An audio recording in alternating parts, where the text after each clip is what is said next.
Hi viewers, welcome to B9 news. Jogulamba Gadwal జిల్లాలో మీరు గత కొంతకాలంగా B9 న్యూస్ ఛానల్లో నన్ను చూస్తూనే ఉన్నారు. మేము పెట్టినటువంటి వీడియోలను ఆదరిస్తూనే ఉన్నారు. ఎక్కడ ఏ సమస్య ఉన్నా అక్కడ ప్రత్యక్షమై అయితే ఆ వార్తను సేకరించి ప్రసారం చేసి దానికి మాదైన శైలిలో ప్రజాప్రతినిధులకు పంపుతూనే ఉన్నాం. ఇదే క్రమంలో నిన్న మనం అక్రమ ఇసుక దందాల మీద ఒక వార్తనైతే వేశాం. మరి ఒక జర్నలిస్టుగా కొంతమంది బాధితులు పిలిస్తే ఆధారాలు సేకరించి వార్త వేయడం తప్ప? ఇది మొదటిది. కాంగ్రెస్ పార్టీ నాయకులు మాజీ ఎమ్మెల్యే అనుచరులు చేసే అక్రమ ఇసుక దందాలను ప్రశ్నించకూడదా? అంటే మండల కేంద్రమైనటువంటి రాజోలిలో 4 టిప్పర్ల ద్వారా జరుగుతున్నటువంటి అక్రమ ఇసుక దందాలను నేను ఈ రోజు కాదు, గతంలో ఎస్ఐ శ్రీనివాసులు, తర్వాత లెనిన్, అబ్దుల్ ఖాదర్, కుర్మయ్య, ఇప్పుడు వచ్చినటువంటి ఎస్ఐ జగదీశ్వర్ రెడ్డి, వీళ్ళందరి హయాంలో కూడా ఎక్కడ జరిగినా కూడా ఆధారాలతో, మళ్ళీ చెప్తున్నా గుర్తుపెట్టుకోండి, ఆధారాలతో అక్కడ ఇసుక దందా పోతున్నట్లుగా వాహనాల వీడియోలుంటే లేదా అక్రమ ఇసుక డంపుల వీడియోలుంటే వాటి దగ్గరికి వెళ్ళి నేను మాట్లాడి ఆ ఆధారాలతోనే వీడియో ప్రసారం చేస్తానే తప్ప ఎక్కడో కూర్చుకొని ఎవడో పంపించిన ఫోటోని తీసుకొని దాన్ని మీడియా ముందుకు తీసుకొని వచ్చి డబ్బా కొట్టే టైపు కాదు. కానీ కొంతమంది వాళ్ళు చేసే అక్రమ దందాలకు అడ్డొస్తున్నామని కొంతమంది కావాలని కొన్ని గతంలో కూడా ప్రచారాలను అయితే చేశారు. అప్పుడు భయపడింది లేదు, ఇప్పుడు ఈ రోజు కూడా కొంతమంది తప్పుడు ప్రచారాలను అయితే చేయడం ప్రారంభించారు. దీనికి భయపడేది లేదు.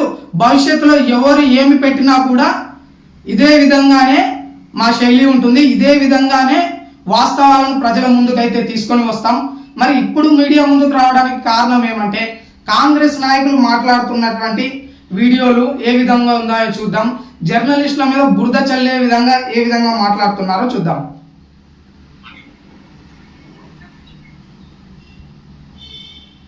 ఇక్కడ మనం వీడియో చూద్దాం. ముందుగా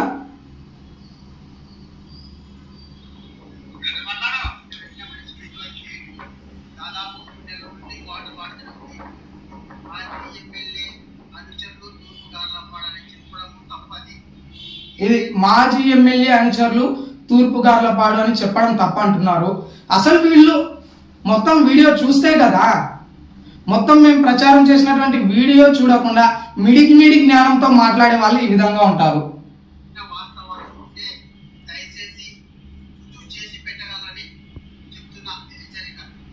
మీరు హెచ్చరించేదాకా మేము ఆగమయ్యా. మేము ఆల్రెడీ చేస్తూనే ఉన్నాం. ఈరోజు కొత్త కాదు. మా ఛానల్ కానీ అదేవిధంగా నేను చేసినటువంటి యూట్యూబ్లో ఉన్న వీడియోలు చూసుకోండి. ఈరోజు చేస్తున్న పోరాటం కాదు ఇది ఇసుక దందా మీద.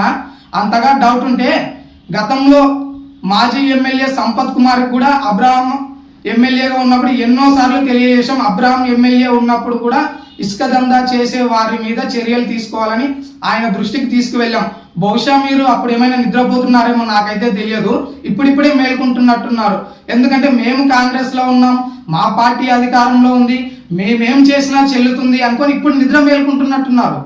గతంలో మరి బీఆర్ఎస్ పార్టీ హయాంలో జరిగినప్పుడు కూడా ఇదే నాగేశ్వర రెడ్డి ప్రశ్నించాడు.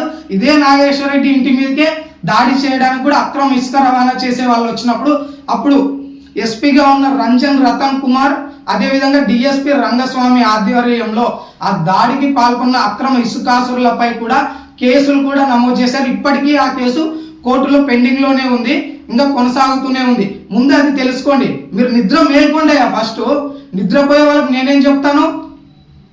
ఇప్పుడు ఇంకా ఏం మాట్లాడుతున్నాడో చూద్దాం.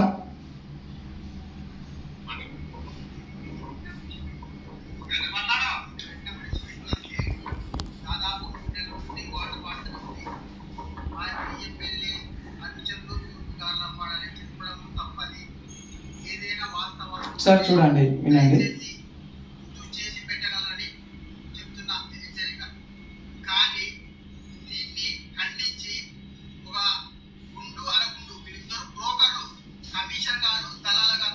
వింటున్నారా?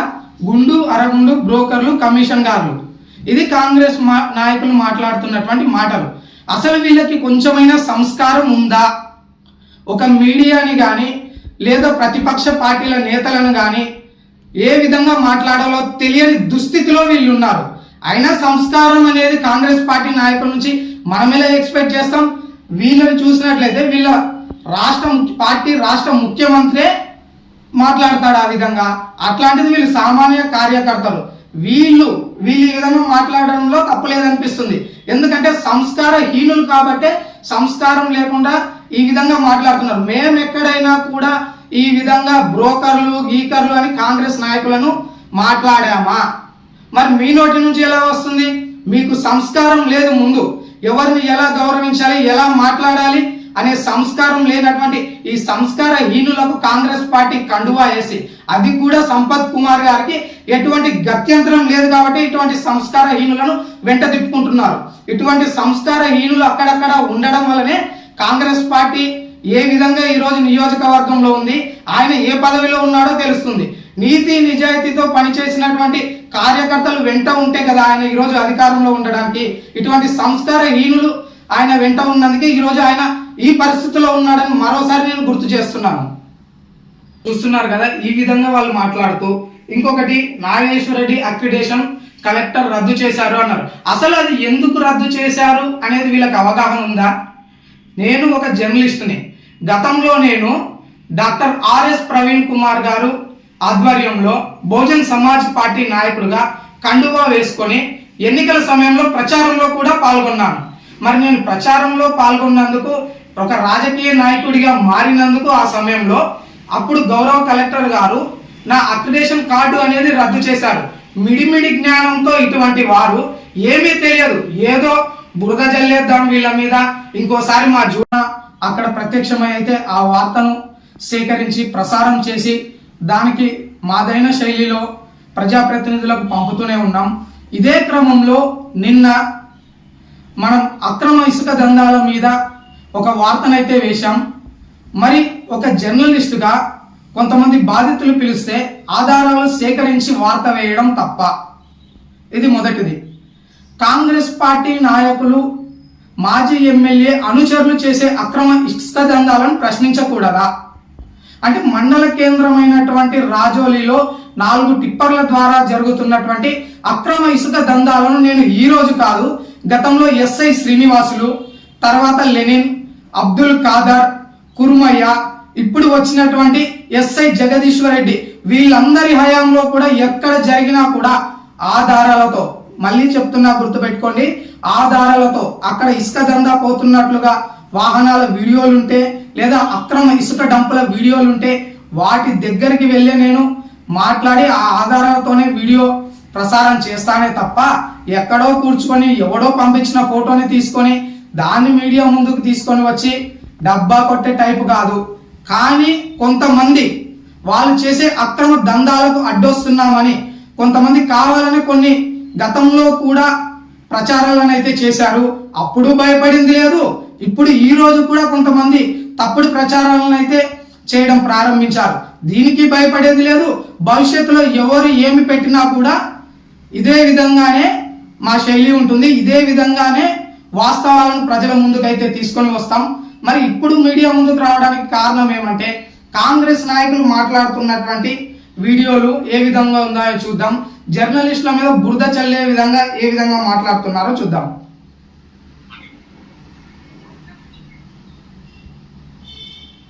ఇక్కడ మనం వీడియో చూద్దాం ముందుగా.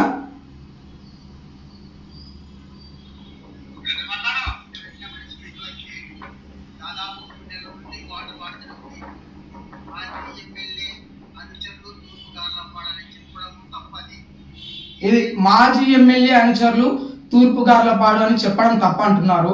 అసలు వీళ్ళు మొత్తం వీడియో చూస్తే కదా, మొత్తం మేము ప్రచారం చేసినటువంటి వీడియో చూడకుండా మిడి జ్ఞానంతో మాట్లాడే వాళ్ళు ఈ విధంగా ఉంటారు.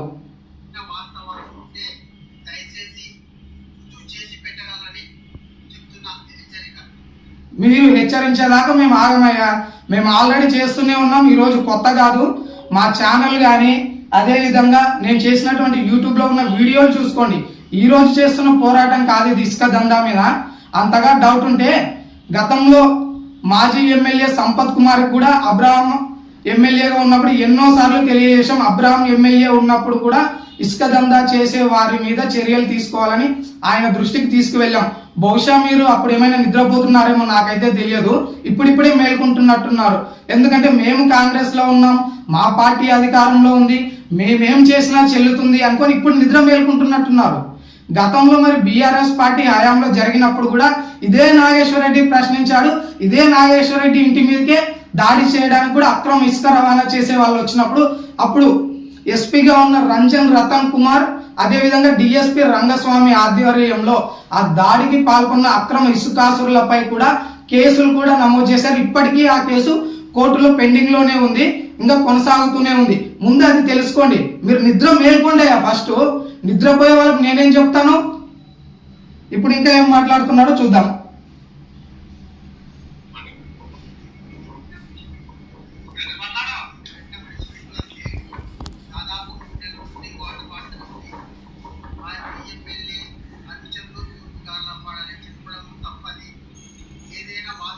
సార్ చూడండి, వినండి.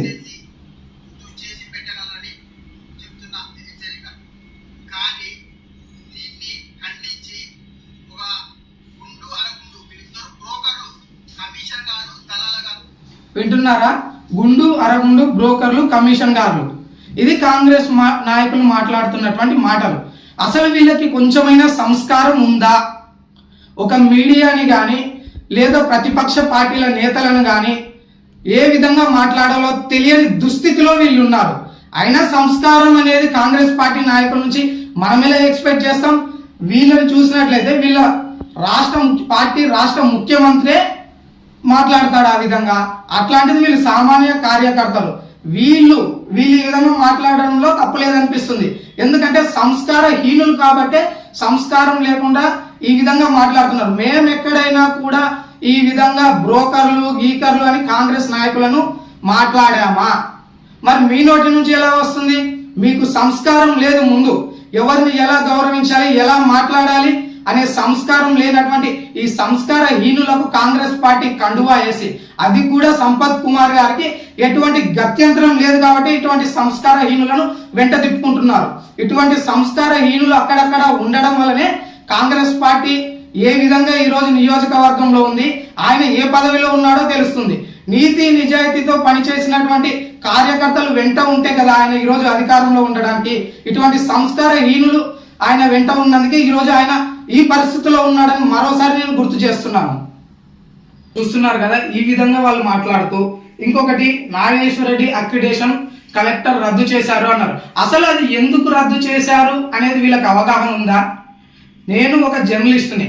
గతంలో నేను డాక్టర్ ఆర్ఎస్ ప్రవీణ్ కుమార్ గారు ఆధ్వర్యంలో బహుజన్ సమాజ్ పార్టీ నాయకుడిగా కండువా వేసుకొని ఎన్నికల సమయంలో ప్రచారంలో కూడా పాల్గొన్నాను. మరి నేను ప్రచారంలో పాల్గొన్నందుకు, ఒక రాజకీయ నాయకుడిగా మారినందుకు ఆ సమయంలో అప్పుడు గౌరవ కలెక్టర్ గారు నా అక్రిడేషన్ కార్డు అనేది రద్దు చేశారు.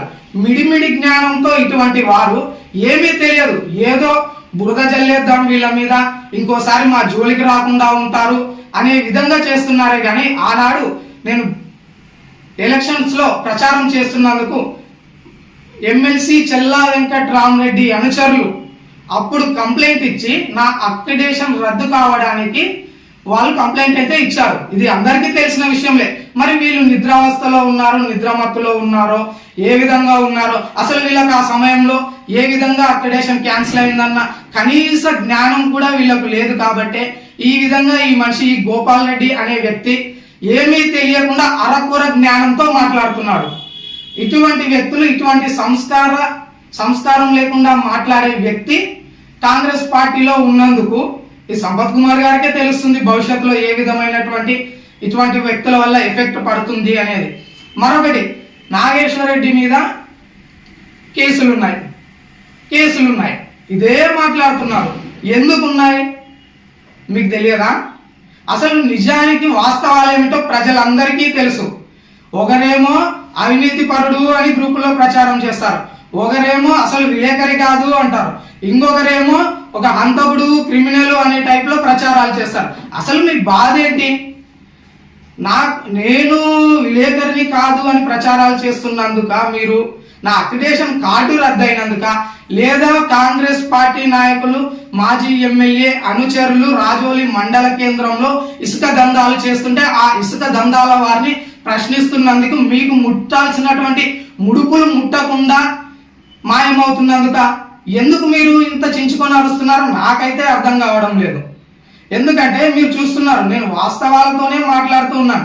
మరి నా మీద కేసులు అయిన తర్వాత కూడా, నేను నా అప్లికేషన్ కార్డు రద్దయిన తర్వాత కూడా ఎన్ని వార్తలు చేశాను, ఎన్ని గానం చేశాను. రాజోలి పోలీస్ స్టేషన్ చుట్టూ ఎంత అక్రమ ఇసుక దందా జరుగుతుంది. మరి అధికార పార్టీలో ఉన్నటువంటి మీ కళ్ళు మూసుకుపోయాయా? దీన్ని ప్రశ్నించలేరా?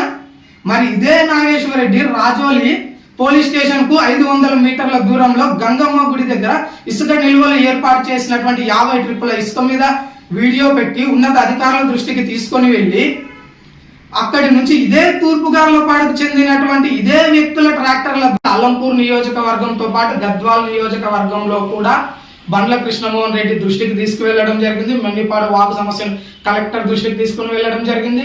అదేవిధంగా ఎంపీ మల్లు రవి గారి దృష్టికి తీసుకుని వెళ్ళడం జరిగింది. ఇక్కడ కేజీవి కస్తూర్బా పాఠశాల విషయం కూడా ఎమ్మెల్యే గారి దృష్టికి తీసుకుని వెళ్ళి అక్కడ రోడ్డు శాంక్షన్ కావడానికి కూడా నా చేతనైనంత వరకు మీడియా ద్వారా ఉన్నత అధికారుల దృష్టికి తీసుకుని వెళ్ళడం జరిగింది. ఇవన్నీ మీకు కనిపించవు, ఎందుకంటే ఇవి మీకు అభివృద్ధి గురించి అవసరం లేదు. మీ నాయకుడినో మీ పార్టీ కార్యకర్తలను ప్రశ్నిస్తే మాత్రం ముందుకు వచ్చి ఏదేదో నోటికి ఏదో వస్తే అది సంస్కారహీనంగా మాట్లాడతారు. ఇది మాత్రమే కాంగ్రెస్ నాయకులకు తెలుసా? చెప్పండి మరి దీనికి కూడా సమాధానము. నేను గతంలో ఎన్ని విధంగా చేస్తూ వచ్చాను. ప్రతిరోజు ప్రజలు వాట్సాప్ గ్రూపుల్లో మా ఛానల్ని ఫాలో అవుతున్న వారందరికీ తెలుసు. బహుశా మీకు కొంత జ్ఞానం ఉంటే ఆ వీడియోలు కనిపిస్తాయి, మీకు అది అవసరం ఉండదు. ఎందుకంటే దానివల్ల మీకు ఉపయోగం ఉండదు. ఎక్కడో సమస్యకు పరిష్కారం దొరికితే మీకు అవసరం ఉండదు. ఇటువంటి వాటి వల్ల ఆ మండల కేంద్రమైన రాజోలిలో 4 టిప్పర్లు ఉపయోగించుకునే వాళ్ళ ఇసుక దందాల వాళ్ళ వల్ల మరి మీకేమి లాభం ఉందో. బహుశా మీరేమన్నా ఇసుక నిల్వలు డంపులు చేస్తుంటే వాళ్ళు అర్ధరాత్రి పూట వచ్చి టిప్పర్ల ద్వారా ఎత్తుకొని మీకు డబ్బులు ఇస్తున్నందుకు ఈ విధంగా జరుగుతుందా? నేను ఇది కూడా నిన్న వాట్సాప్ స్టేటస్ లో పెట్టాను. అక్కడ ఒక టిప్పరు, జేసీబీ ఇవన్నీ కూడా ఉన్నాయి. ఇవన్నీ ఆధారాలే కదా. నేను చాలా వాట్సాప్ సామాజిక మాధ్యమాలలో కూడా పోస్ట్ చేశాను. మరి దాని గురించి మాట్లాడరే అంటే ఇవి మీకు అవసరం లేదు. ఎక్కడ ఏం జరిగినా మీకు అవసరం లేదు. సమస్యల గురించి ప్రశ్నించడానికి నోరు రాదు. ప్రశ్నించే వాళ్ళ నోరు నొక్కేయడానికి, నోరు నొక్కేసే ప్రయత్నం ఈ కాంగ్రెస్ నాయకులు చేస్తారు. ఇది మాత్రమే మీకు తెలుసు. మరి ఇక్కడ అభివృద్ధి జరుగుతుంది అలంపూర్ నియోజకవర్గంలో అంటే ప్రశ్నిస్తే జర్నలిస్టులను కేసులు పెట్టాలి, లేదా దాడులు చేయాలి, లేదా అక్రమంగా ఇటువంటి అసత్య ప్రచారాలు చేయాలి, వాడి నోరు నొక్కేసే ప్రయత్నం చేయాలి, లేదా వాళ్ళ కుటుంబ సభ్యుల మీద అసత్య ఆరోపణలు చేయాలి, వాళ్ళ బంధువుల మీద చేయాలి. ఏదో ఒకటి చేసి మన పార్టీ మనుగడలో ఉండాలి. మా ఎమ్మెల్యేని ప్రశ్నించకూడదు, మమ్మల్ని ప్రశ్నించకూడదు, మా కార్యకర్తలను ప్రశ్నించకూడదు. మేము ఏది చేసినా చెల్లుతుంది అనుకుంటే అది మీ అవివేకమే. ప్రశ్నించేవాడు దేనికి భయపడడు. ఈ నాగేశ్వర రెడ్డి జర్నలిస్ట్ గా అడుగు పెట్టిన రోజే మీలాంటి తూతు మంత్రాలకు, తాటాకు చప్పులకు ప్రాణాలను తెగించి మళ్ళీ పోరాడాలనే జర్నలిజంలోకి వచ్చారే తప్ప భయపడేవాడు ఎప్పటికీ జర్నలిస్ట్ కాలేడు. గుర్తు పెట్టుకోండి, భయపడేవాడు ఎప్పుడు జర్నలిస్ట్ కాలేడు. అవినీతి అక్రమాలు చేసే ప్రతి ఒక్కరిని నేను ప్రశ్నిస్తూనే ఉంటాను. అసత్య ఆరోపణలు చేస్తారా చేసుకోండి, దాడులు చేస్తారా చేసుకోండి, అక్రమ కేసులు పెడతారా పెట్టుకోండి, మీ ఇష్టం. I don't care. నేను చేయాల్సింది మాత్రం చేస్తూనే ఉంటాను. మరి ఈ సందర్భంగా నేను అడుగుతున్నాను, అయ్యా మాజీ ఎమ్మెల్యే గారు, ఇక్కడ జరుగుతున్నదంటే మీకు తెలియదా? మండల కేంద్రమైన రాజోలిలో జరుగుతున్న అక్రమ ఇసుక దందాలను ఎన్నిసార్లు మీ దృష్టికి తీసుకురాలేదు? ఒక్కసారి మన ఇద్దరి మధ్యన వాట్సాప్ చాటింగ్ తీసి చూపించమంటారా? ఎక్కడెక్కడ అక్రమ ఇసుక దందాలు జరుగుతుంటే ఆ సమయంలో అబ్రహం గారి అనుచరులు చేసినటువంటిది కానీ, మరి ఈ సమయంలో కాంగ్రెస్ పార్టీ నాయకులు పేరు చెప్పుకొని కొంతమంది కార్యకర్తలు ముసుగులో చేస్తున్నటువంటి అక్రమ ఇసుక దందాల మీద స్పందించమని మీ దృష్టికి తీసుకురాలేదా? అయినా కూడా మీ కాంగ్రెస్ పార్టీ కార్యకర్తలు ఈ విధంగా అసత్య ప్రచారాలు చేస్తున్నారంటే ఖచ్చితంగా దీని వెనుక మాజీ ఎమ్మెల్యే ప్రోద్బలం ఉందని మళ్ళీ మేము భావించాలా వద్దా? కాంగ్రెస్ మాజీ ఎమ్మెల్యే సంపత్ కుమార్ ప్రోద్బలంతోనే ఇదంతా నిజంగా జరుగుతుందా? ఇటువంటి సంస్కారహీనులను మీరెందుకు ప్రోత్సహిస్తున్నారో మరి నాకైతే అర్థం కావడం లేదు. మరి మీకు నాయకులే దొరకలేదా? ఇటువంటి నాయకులు ఉంటేనే మీరు మనుగడలోకి వచ్చి మళ్ళీ వచ్చే ఎలక్షన్స్ లో అధికారంలో వస్తామనుకుంటున్నారా ఏంటి? నాకైతే అర్థం కావడం లేదు సార్. ఇటువంటి వాళ్ళని మేము ప్రశ్నించకూడదు అని మా గొంతు నొక్కే ప్రయత్నం, నోరు నొక్కే ప్రయత్నం చేస్తున్నారు. సంపత్ కుమార్ గారు, నేను ఒకటే తెలియజేస్తున్నా, మీ కాంగ్రెస్ నాయకులు కొంతమంది కార్యకర్తలు కావాలని అసత్య ప్రచారాలు చేసిన, నా మీద దాడులు చేసిన, అక్రమ కేసులు పెట్టిన, నా గొంతు నొక్కే ప్రయత్నం చేసిన, చివరికి నా ప్రాణాలే తీసే ప్రయత్నం చేసినా కూడా నేనైతే వెనకడుగు వేయను. తప్పుని తప్పు అనే మాట్లాడతాను, ప్రశ్నిస్తూనే ఉంటాను. ఎందుకంటే ఈ దేశంలో ప్రశ్నిస్తుంటే నిజాన్ని నిజమని తెలియజేయడానికి కూడా నిజం ప్రతిరోజు మనుగడలో ఉండాల్సినటువంటి అవసరం ఉంది. కాబట్టి మాజీ ఎమ్మెల్యే గారు దీని వెనక మరి మీ హస్తం ఉందా లేదో నాకైతే తెలియదు. ఒకవేళ మీ హస్తం ఉన్నా కూడా నేను ఒకటే తెలుపుతున్నాను, నేనైతే ఎక్కడ తప్పు జరిగితే అక్కడ తప్పకుండా ప్రశ్నిస్తాను. ఏదో మా కార్యకర్తలు ఏది చేసినా మనం అండగా ఉన్నామని చేస్తున్నారు, ఇటువంటి వారిని గొంతు నొక్కేసే ప్రయత్నం చేద్దాం అనుకుంటే మాత్రం వెనక్కి తగ్గే ప్రసక్తి అయితే లేదు. నిజాన్ని నిర్భయంగా చెప్పడానికి బి న్యూస్ ఛానల్ జర్నలిస్ట్ గా నేను ఎప్పుడు ముందుంటాను. ఎంతమంది మీద ఇసుక దందాల కేసులు నమోదయ్యాయో ఒకసారి చూడండి. మీరు దాదాపుగా 40 ఎఫ్ఐఆర్ కాపీలు మేము ముందుంచాను ఇంతసేపు. నేను కావాలంటే ఒక్కొక్క ఎఫ్ఐఆర్ కాపీ నెంబరు, ఆ డేటు, ఆ సమయము అన్నీ కూడా వాళ్ళ పేర్లు, ఎక్కడ పట్టుకున్నారు, ఏ స్టేషన్లో, ఏ సమయంలో, ఎక్కడ అది అనే డీటెయిల్స్ కూడా అన్నీ మీ ముందు ఉంచుతాను. అంతేగాని మీరు ఏదో చేస్తుంది, ఏదో చేద్దాము, ఏదో అనుకుంటే మాత్రం ఇక్కడ భయపడి వెనకడుగేసే వాళ్ళు ఎవరు లేరండి. వాస్తవాలను మాత్రమే వెలుగులోకి తీసుకొని వస్తాం కూడా. ఏదో చేయాలి ఏమో అనుకుంటే మాత్రం ఏది జరగదండి. ఈరోజు నాకు ఇటువంటి బెదిరింపులు కానీ, ఇటువంటి అసత్య ఆరోపణలు కానీ కొత్తవి కాదు. నేను వెళ్ళిన ప్రతి మండలంలో ఇలాంటివి జరుగుతూనే ఉంటాయి. ఎందుకంటే న్యాయం వైపు, నీతి వైపు పోరాడేవాడు ఒకడుంటే అవినీతి అక్రమాల తరఫున నిలబడే వాళ్ళు చాలా మంది ఉంటారు. ఎందుకంటే వాళ్ళకు వారి వల్ల లాభాలు ఉంటాయి కాబట్టి. ఆ లాభాలు ఉన్నప్పుడు వాళ్ళు ఎదుటోడి మీద బురద చల్లి బట్ట కాల్చి మీదేసే ప్రయత్నాలు ఎన్నో చేస్తుంటారు. గతంలో చేసినవే, ఇప్పుడు చేస్తున్నవే, భవిష్యత్తులో చేసేటివే. అంత మాత్రం చేత ఏది మేమైతే భయపడము. ఖచ్చితంగా మండల కేంద్రమైన రాజోలిలో జరిగే అక్రమ ఇసుక దందాలను అయితే వెలుగులోనికి తీసుకొని వస్తాం. దీని వెనకాల ఏ అధికారులు, పోలీసు వారు ఉన్నారా, రెవెన్యూ వారు ఉన్నారా, వాళ్ళు ఎందుకని అన్ని టిప్పర్లు, ఇసుక డంపులు ఎక్కడెక్కడ కనిపిస్తున్నా ఒక సాధారణ జర్నలిస్ట్ అయిన నాకు కనిపించేవి, వాళ్ళకి ఎందుకు కనిపించవు? మళ్ళీ వాళ్ళు ఏమి డ్యూటీ చేస్తున్నారు, వాళ్ళ పెట్రోలింగ్ వ్యవస్థ సరిగా ఉందా లేదా, పోలీసులు గస్తీ సరిగా కాస్తున్నారు లేదా, వాళ్ళకే తెలియాలి. ఒకసారి వాళ్ళు ఆత్మవిమర్శ చేసుకోవాల్సినటువంటి తరుణం కూడా ఉంది. చేస్తున్నటువంటి సమస్యల గురించి, వార్తల గురించి అయితే మన ఛానల్లో అయితే ఇక్కడ కనిపిస్తూ ఉంటుంది. మనం మన ఛానల్ ఓపెన్ చేసి చూసినట్లయితే B9 న్యూస్ కథనానికి స్పందన అయితే మనం వేసాం. గతంలో మనం కొన్ని రోజుల క్రితం KGVB రోడ్డు, కల్గొట్ల రోడ్డు దుస్థితి గురించి అయితే ఒక వీడియో చేయడం జరిగింది. దానికి ఇప్పుడైతే మరమ్మతులు జరుగుతున్నాయి. దాని గురించి మనం వేస్తే కొంతమంది పేటిఎం బ్యాచ్, వీళ్ళని కరెక్ట్గా వాడాలంటే పేటిఎం బ్యాచ్ అనొచ్చు, పేరు వచ్చేసి వెంకటరాజు అనుకుంటా, మీ ఛానల్ సోది ఎక్కువ అవుతుంది అంటూ కామెంట్ చేస్తున్నారు. ఎందుకోసం అంటే వీళ్ళకి మన ఛానల్ ద్వారా వచ్చేటటువంటి వార్తలు నచ్చట్లేదు అనుకుంటా. మళ్ళీ దీనికి ఏమన్నా అంటే మీ సామాన్యుడిగా నా అభిప్రాయం తెలిపే హక్కు లేదా అంటారు. మరి సామాన్యుడిగా హక్కు తెలిపే అవకాశం ఉన్నప్పుడు నువ్వు ప్రజా సమస్యల మీద ప్రశ్నించవచ్చు కదా. దీనికి ఛానల్ యాజమాన్యం నుంచి నీకు ధైర్యం ఉంటే నంబర్ పెట్టు అని అయితే అన్నారు. మరి నేను నిన్ను అనట్లేదు, నాగేశ్వరరెడ్డిని అంటున్నా అంటాడు. అసలు నాగేశ్వరరెడ్డి ఎవరు? B News separate, Nageswara Reddy separate ఉన్నారా? బి న్యూస్లోనే నాగేశ్వరరెడ్డి న్యూస్ చేశాడు. ఒక జర్నలిస్టుగా ఒక సమస్య ఉన్నదాన్ని ఇక్కడికి తీసుకొచ్చాడు. అది నువ్వు సపరేట్గా చూస్తున్నావు అంటేనే నీ నాలెడ్జ్ ఏందో అర్థమవుతుంది, నీకున్న లోక జ్ఞానం ఏందో అర్థమవుతుంది. మిడిమిడి జ్ఞానంతో అసలు జ్ఞానమే లేకుండా మాట్లాడుతున్నా మిస్టర్ వెంకటరాజ్, నీ మాటలు అయితే ఇక్కడ అర్థమవుతున్నాయి. మరి ఫోన్ నెంబర్ పెట్టమని చెప్తే నువ్వు ఇప్పటిదాకా పెట్టలేదు. అదేవిధంగా మా CEO రవికాంత్ పులిజ్వాల గారు అయితే ఈ అబ్బాయికి అయితే రిప్లై ఇవ్వడం జరిగింది. మరి మీరేం చేస్తున్నారు బ్రదర్? మాదంటే సోదా అనుకోండి, మరి మీరేం చేస్తున్నారు? నీది ఏ మండలమో తెలియదు నాకు. రాజోలే, ఐజన, ఇటిక్యాలన, మానపాడ, ఉండవెల్ల, అలంపూర, దరూరా, కేటిదొడ్డ, ఏదనే తెలియదు. గట్ట, మల్దగల, ఏ మండలం వాడివైనా సరే బ్రదర్, నీ మండలంలో సమస్యలు ఉంటాయి కదా. మళ్ళీ అంత బాధ్యత కలిగినటువంటి వ్యక్తివి, అంత హక్కు కలిగినటువంటి వ్యక్తివి, ఇన్ని రోజులు నువ్వేం చేస్తున్నావు? ఏం ఉపయోగపడుతున్నావు? ఏం ప్రశ్నిస్తున్నావు? మరి మేమైతే ఎంతో కొంత మా సోది ద్వారానే సమస్యలను అయితే తీసుకొస్తున్నాం కదా ప్రజల దృష్టికి, అధికారుల దృష్టికి. మేము ఎక్కడ కూడా ఎవరో ప్రెస్ మీట్ పెడితే ఎవరు డబ్బానో కొట్టడం లేదు. కేవలము మేము ఎక్కడ సమస్య ఉంటే అక్కడికి వెళ్ళి పూర్తిగా అక్కడ విశ్లేషణ జరిపి అక్కడ ఉన్నటువంటి ప్రజల యొక్క విద్యార్థుల తల్లిదండ్రుల యొక్క వాయిస్ తీసుకొని ఆధారాలతోనే మేము వీడియోలు రిలీజ్ చేసి మా ఛానల్ ద్వారా ప్రసారం అయితే చేస్తున్నాము. ఇది మీకు కనపడదు, మీరు పేటిఎం బ్యాచ్ అని అర్థమవుతుంది. మరి మీ వెనకాల ఉండి B9 న్యూస్ మీద ఎవరు బురద చల్లిస్తున్నారో వాళ్ళకేమి లాభమో నాకైతే తెలియదు. కానీ మీరు ఏదైనా సమస్య ఉంటే మా దృష్టికి తీసుకురండి. సమస్యను మేము నిజంగా సాల్వ్ చేయలేదు దానికి మేము వార్త సేకరణ చేయకపోతే అప్పుడు మా మీద విమర్శ చేయండి.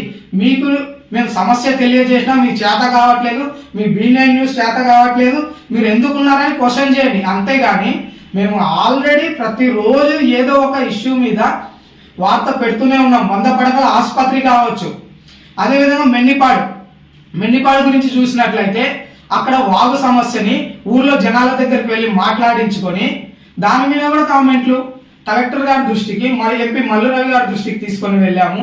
అదేవిధంగా గ్రామస్తులందరి నుంచి కూడా సమాచారం తీసుకున్నాము. అదేవిధంగా మనము దరూరు మండలంలో ఉన్నటువంటి ఒక గ్రామాన్ని కూడా తీసుకొని అక్కడ ఉన్నటువంటి రోడ్ల సమస్యలను కూడా మరి ఎమ్మెల్యే దృష్టికి బండ్ల కృష్ణమోహన్ రెడ్డి దృష్టికి వెళ్లే విధంగా అయితే చర్యలు తీసుకున్నాము. ఇవేవి మీకు కనిపించవు కదా. అక్రమ ఇసుక దందాల పైన మేము చేస్తున్నటువంటి వార్తలు కనిపించవు. ఆ తర్వాత మాజీ ఎమ్మెల్యే విజయుడి దృష్టికి పాఠశాల రోడ్డు దుస్థితి తీసుకెళ్ళింది కూడా కనిపించదు. అదే విధంగా మాజీ ఎమ్మెల్యే ఎక్కడున్నారని మేము ఎదురు నుంచి పోరాడి ప్రశ్నిస్తూ ఆలంపూర్ నియోజకవర్గ అభివృద్ధి చేయండి అని నాయకులకు ఎదురొడ్డి పోరాడుతున్నది కనిపించదు. అక్రమ ఇసుక దందాల వాళ్ళు మా మీద అసత్య ప్రచారాలు చేస్తున్నా, అక్రమ కేసులు పెట్టిస్తున్నా కూడా వాళ్ళని ఎదిరించి ప్రశ్నించేది మీకు కనిపించదు. మీకు మీ పేటిఎం బ్యాచే ముఖ్యమా? దయచేసి నేను చెప్తున్నా మిస్టర్ జయరాజ్ వెంకట్రాజ్, ఏదైనా సరే మీ వల్ల ఉపయోగం జరగాలి అనుకుంటే, మీకు నిజంగా నైతిక బాధ్యత ఉంటే, మీరు నిజంగా ఒక మనిషి అయితే ఈ నీ సోది ఆపు. ముందు నీ సోది ఆపి సమస్యలను తీసుకురా, మా దృష్టికే తీసుకురా అన్నట్లే. నీకు నికాసైన జర్నలిస్ట్ ఎవరు అనిపిస్తారో వాళ్ళ దగ్గరికి వెళ్ళు. సమస్యలను జర్నలిస్టుల దృష్టిగా, ప్రజా ప్రతినిధుల దృష్టిగా తీసుకొని వెళ్ళి పరిష్కారం చూపించు. అది చేయడం మానేసి చేతిలో ఫోన్ ఉంది కదా అని నొక్కుతూ ఇష్టం వచ్చిన కామెంట్లు పెట్టి నీ టైం వేస్ట్ చేసి మా టైం వేస్ట్ చేయదు. సమయం అనేది చాలా విలువైనది బ్రదర్. సమయాన్ని వేస్ట్ చేస్తే ఏమీ రాదు. నీతి నిజాయితీతో ప్రశ్నించే హక్కు నీకుంది. మరి ప్రశ్నించాలనుకున్నవి సమస్యల మీద ప్రశ్నించు, అక్కడ నోరు మెదుపు. ఇటువంటి సోది నువ్వో కామెంట్ పెట్టి నువ్వో కామెంట్ పెట్టి పనికిమాలిన సోది పనికిమాలిన న్యాయంలో చూడండి కదా తప్ప దేనికి పనికిరాదు. ఇప్పటిదాకా నేను చెప్తూనే వచ్చినారు, డోంట్ ఫీల్. ఎందుకంటే తప్పనేది ప్రతి ఒక్కరు చేస్తుంటారు.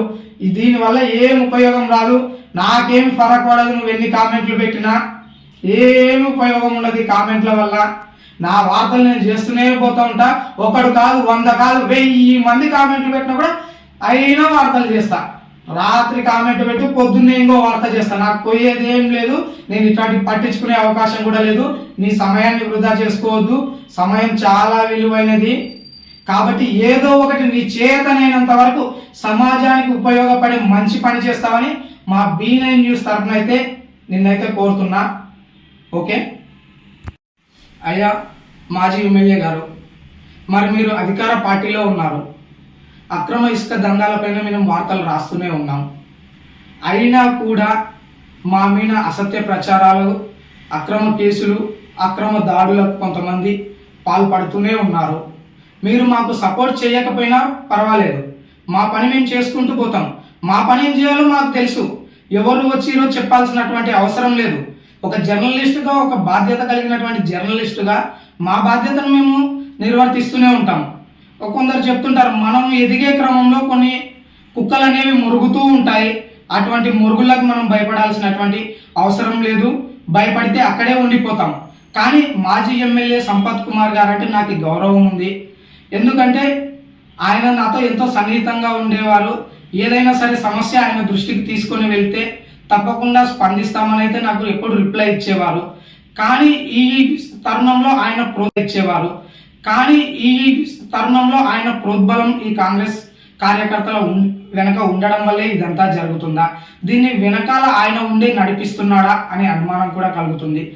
ఏది ఏమైనా ఎవరి ప్రోద్బలం ఉన్నా మాజీ ఎమ్మెల్యే అయినా సరే, ఎవరైనా సరే, ప్రస్తుత ఎమ్మెల్యే అయినా, ఎమ్మెల్సీ అయినా, ఎంపీ అయినా సరే, ఎవరి ప్రోద్బలంతో నడిచినా కూడా తప్పుని తప్పు అని ప్రశ్నించడానికి నేనైతే ముందుంటాను. మరి ఇటువంటి వ్యక్తులను ఎప్పుడు పట్టించుకోవాల్సినటువంటి అవసరం అయితే లేదు. వాస్తవాలను మా B9 న్యూస్ ఛానల్ ద్వారా నేను తీసుకొని వస్తూనే ఉంటాను. మరిన్ని వాస్తవాలను, మరిన్ని వార్తలను చూడడానికి చూస్తూనే ఉండండి మీ B9 న్యూస్. సందర్భంగా నేను అడుగుతున్నాను, అయ్యా మాజీ ఎమ్మెల్యే గారు, ఇక్కడ జరుగుతున్నదంటే మీకు తెలియదా? మండల కేంద్రమైన రాజోలిలో జరుగుతున్న అక్రమ